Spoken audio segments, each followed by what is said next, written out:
Posisi yang ketiga, jadi sendi pahanya itu lurus ke bawah, seakan-akan kayak babynya sedang kayak berdiri gitu ya. Nah, itu yang bahaya. Nah, penyebab berikutnya bisa juga misalnya ada gangguan di rahim. Contohnya, misalnya ada tumor jinak atau miom. Nah, kalau miomnya yang terletak di bawah, itu juga dapat menyebabkan posisi bayi menjadi sungsang. Janin yang kecil itu lebih mudah untuk terjadi sungsang dibandingkan dengan bayi yang cukup bulan dan beratnya cukup juga.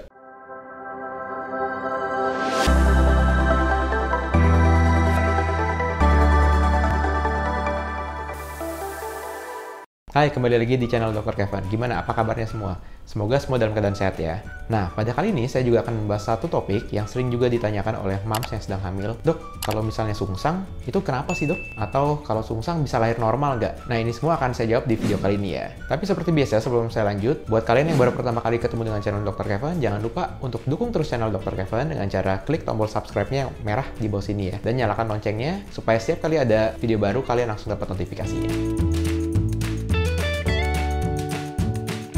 Nah, untuk sungsang sendiri, yaitu kalau misalnya letak janinnya itu kepalanya di atas dan badannya di bawah. Jadi seperti ini misalnya kepalanya, badannya sini, dibandingkan dengan sumbu ibu. Kalau ibunya sedang berdiri, jadi kepala babynya itu di atas sini, terus badannya yang di bawah. Nah, itu yang kita sebut sungsang. Tapi harus kita korelasikan dengan usia kehamilannya. Jadi kalau misalnya baru trimester kedua atau trimester ketiga awal, kalau misalnya posisi masih kepalanya di atas, badannya di bawah, itu masih belum kita namakan sungsang. Jadi kalau misalnya sungsang itu usia kehamilan sudah 35 minggu ke atas. Sudah mendekati persalinan tapi masih posisinya kepala di atas dan badannya di bawah. Nah, itu yang kita namakan sungsang. Untuk jenis-jenis sungsang sendiri itu ada 3 macam. Jadi, kepalanya di atas dan badannya di bawah ya. Nah, ini tergantung nih kakinya gimana. Ada yang kakinya tuh naik semua ke atas. Dari sendi paha sini nih, itu ngelipat ke atas. Jadi, lututnya itu lurus. Jadi, yang menyisakan bokongnya doang tuh yang di bawah. Nah, itu jenis yang pertama. Yang kedua, itu seperti yang pertama, sendi pahanya itu ngelipat ke atas, tapi lututnya itu nekuk. Posisi yang paling bawah adalah bokong dan kakinya si baby. Posisi yang ketiga, jadi sendi pahanya itu lurus ke bawah. Seakan-akan kayak babynya sedang kayak berdiri gitu ya. Nah, itu yang bahaya. Posisi terbawah adalah si kakinya si baby itu. Ya, bisa kakinya satu doang, jadi satunya nekuk, atau dua-duanya lurus ke bawah kakinya. Nah, untuk penyebabnya sendiri, itu berbagai macam. Yaitu, bisa dari rahimnya, bisa dari kondisi babynya, atau bisa dari kondisi air ketubannya. Jadi, kalau misalnya dari bentuk rahim, memang ada bentuk rahim tertentu yang menyebabkan posisi babynya itu bisa menjadi sungsang. Kondisi rahim tertentu itu, bisa taunya dari mana? Sebetulnya paling gampang adalah kita lakukan USG pada saat hamil trimester awal, atau bahkan sebelum hamil. Jadi, kita harus melihat dulu kondisi rahimnya yang pada saat sebelum hamil itu seperti apa. Itu lebih mudah dideteksi. Yang kedua, kita harus lihat dari babynya juga. Gimana? Apakah beratnya cukup? Misalnya pada saat bayi-bayi yang kecil tuh, janin yang kecil itu lebih mudah untuk terjadi sungsang dibandingkan dengan bayi yang cukup bulan dan beratnya cukup juga. Kalau misalnya pada kasus IUGR, jadi pertumbuhan bayinya terhambat, itu bisa menyebabkan terjadi sungsang lebih banyak dibandingkan dengan bayi yang cukup bulan. Untuk keadaan janinnya sendiri, misalnya mom sedang hamil 2 kembar gitu atau 3. Nah, itu bisa menyebabkan yang pertama atau yang kedua atau yang ketiga itu bisa mengalami posisi sungsang. Penyebab ketiga itu bisa dikarenakan oleh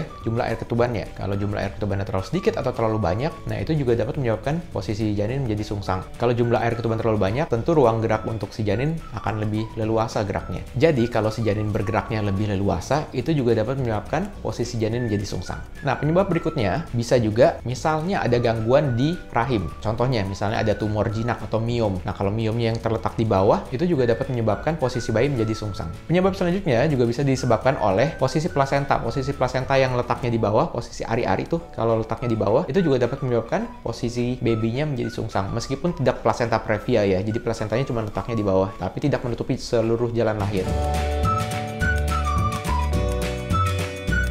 Kita lanjut ke cara mengatasinya. Cara mengatasinya itu banyak. Yang penting adalah jangan males gerak. Jadi, moms harus aktif bergerak ya. Kalau misalnya moms males bergerak, tentu posisi janin juga akan lebih menetap. Yang tadinya misalnya dari trimester kedua, posisi janinnya sudah sungsang. Karena males bergerak, posisi janinnya juga akan lebih cenderung untuk menetap. Jadi, kalau udah sungsang, ya sungsang. Ada beberapa hal yang dapat moms lakukan di rumah. Posisi pertama yang dapat moms lakukan adalah posisi sujud, atau yang dalam bahasa medisnya kita sebut dengan knee chest position. Yang bisa moms lakukan adalah pertama, berlutut dulu dulu, lalu tempelkan dadanya di lantai. Kepalanya bisa miring ke kiri atau miring ke kanan, pipinya jadi menempel di lantai. Nah, lakukan itu misalnya 3 kali sehari, tapi lamanya durasinya itu tergantung dari kondisi mams masing-masing. Bisa 5 menit, bisa 10 menit per set. Jadi kalau misalnya mamsnya bisa melakukan itu 5 menit, ya udah bagus. Jadi jangan dipaksakan. Karena kalau misalnya sudah trimester ketiga kan babynya udah makin besar tuh, udah makin berat. Jadi kalau misalnya kelamaan sujud itu akan menyebabkan sesak. Posisi yang kedua yang dapat mams lakukan adalah mams berbaring lalu bokongnya itu diganjel bantal, nanti